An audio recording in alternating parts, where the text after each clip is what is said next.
Well, it reduces the hours that the polls are actually open. And it, as far as voting absentee, it reduces the amount of time you have to vote absentee. And if you show up at the wrong precinct, it makes it a problem for you to actually transfer. I mean, those are all things that make it difficult for me, and I can only imagine how it makes it for people that don't have the circumstances that I have. I mean, I was switched, my precinct was switched. I moved a block, and you get a card that's minuscule in the mail. And if you show up and you wait in the line forever and you get there, and you know, those are all things that you should probably research before you actually go in to vote, but not everybody has that luxury. Republicans in the Senate say they want to repeal House Bill 194 now and take it off the ballot. Do you support that? I'm sorry? Republicans in the Ohio Senate say they want to repeal that bill now in advance of the election. They say, okay, we realize people don't support it. We want to repeal it and get rid of it now. Would you support that? Yes. Would you support it if they repealed it but also put something else in its place that maybe is less restrictive? But Well, it would depend what the restrictions are. I mean, that, you know, if it's just, I think honestly, if the issue is voter fraud, or I'm not sure exactly what the reasoning is behind it, I think if anybody is going to find a reason to vote fraudulently, it's not going to change it if it's 10 days or 3 weeks. So, am I hearing you correctly? You're going to go after, as We Are Ohio, House Bill 194 and the Right to Work Initiative, those two issues? Correct. And what are you going to be doing with those? I mean, you have a lot of money in your campaign coffers. What are you going to do with it? Well, I think that there's going to. Could you speak to? Yeah, I'll gladly talk about. Okay. I'll to talk the about what the full organization initiatives. is going to do afterward. I mean, they're really just here to talk about, you know, why right to work is wrong, why House Bill 194 is an attack on voters, and also the fact that we're staying together. Why do you associate this with Senate Bill 5 in terms of the right to work? I've heard some argument from the Republican side that it's different in that while Senate Bill 5 was taking away a lot of things currently in place, right to work would actually give people more options. It's not really taking away anything, it's just giving you more choices. Yeah. Do you want to speak to that, or? Right to work actually will lower the scale for the wages in Ohio. In right to work states, the wage scales are actually lower than what they are in Ohio at this point in time. If the wage scale would go lower in Ohio, it would also hurt the community with the businesses. The employees that work in Ohio for any of the collective bargaining units actually have the right to work as it is. The right to work is actually not what this should be called, but it came out through history to be called this. It's the right to work for less is what it is. Is that basically because the union influence is much weaker? Because of the collective bargaining with management in the state of Ohio. And why do you say it's also an attack on private sector workers? Well, because private sector workers also has collective bargaining, such as your Teamsters, your pipe fitters. Public workers aren't the only ones who actually have collective bargaining. So in that way, you're saying it's even broader than Senate Bill 5? Yes, ma'am. When right to work is phrased, you know, if you go up to somebody who doesn't maybe know that much about everything, you know, you just say, should people be forced to pay money to a union in order to get a job?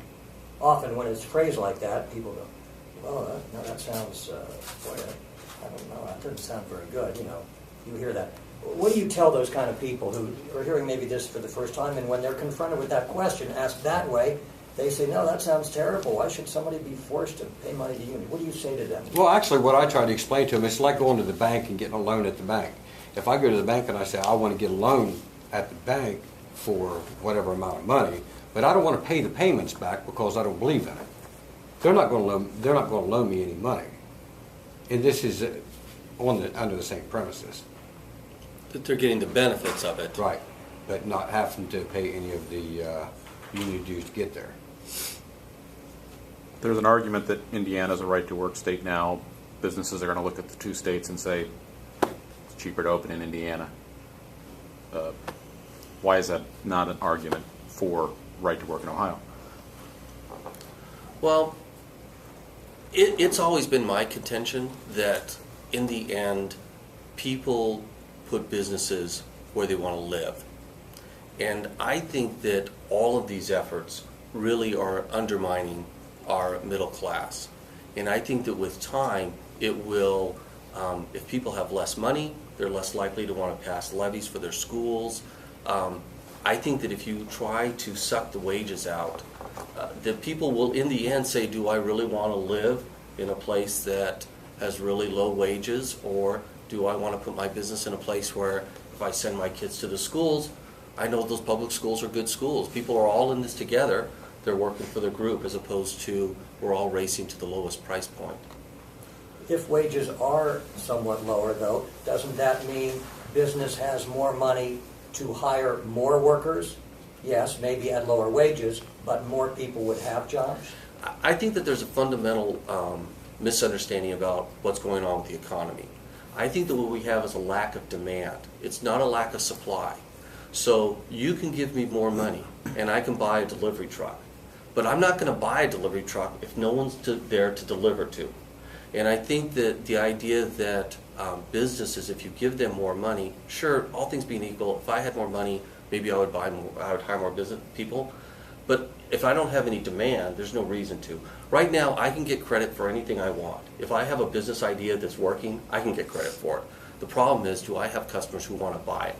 And so I think that if you look around at any businesses, they'll tell you the problem is not that we don't have enough capital. Capital is so cheap. Capital's free.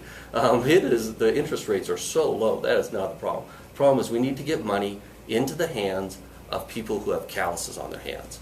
We want to get money into the people who buy stuff. And these efforts are all, I think, taking that money away. And I think that it'll have a long-term bad effect on business.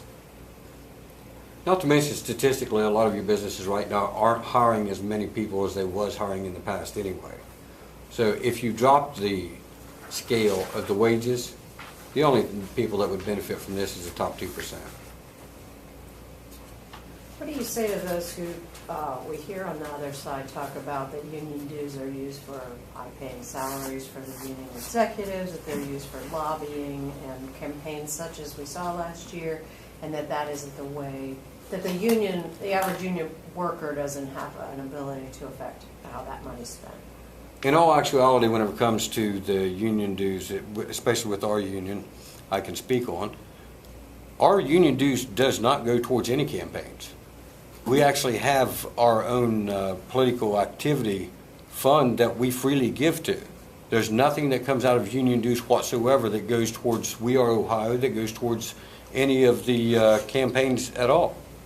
But we freely give towards even yet another fund where we can actually give it into the political arena. The union gives that, or each individual can give to that fund? Each individual, because state workers are not allowed to give to the campaigns of any partisan issues. So we have a fund that's actually called the People Fund with OCSEA that we actually donate our money into, that is divided up between the issues that we believe is important with politics. That keeps us out of the arena. SB 5, pretty much early on in the polls, there was a lot of support, or a lot of tide against it. Already, some of the early polls are showing their support for right to work. What's your thought about kind of having to work from behind on this issue starting off? I think that as people, it's hard when that right to work is such a misnomer. You know, it seems like, man, I want right to work. So I think part of it is an education to get people to realize what it is, and also to have an impact, what kind of impact it has on them. And I think whenever people look around and see relatives and sisters and moms, they realize it has a direct impact. So my hope is that as people understand what this is, that they'll support it too.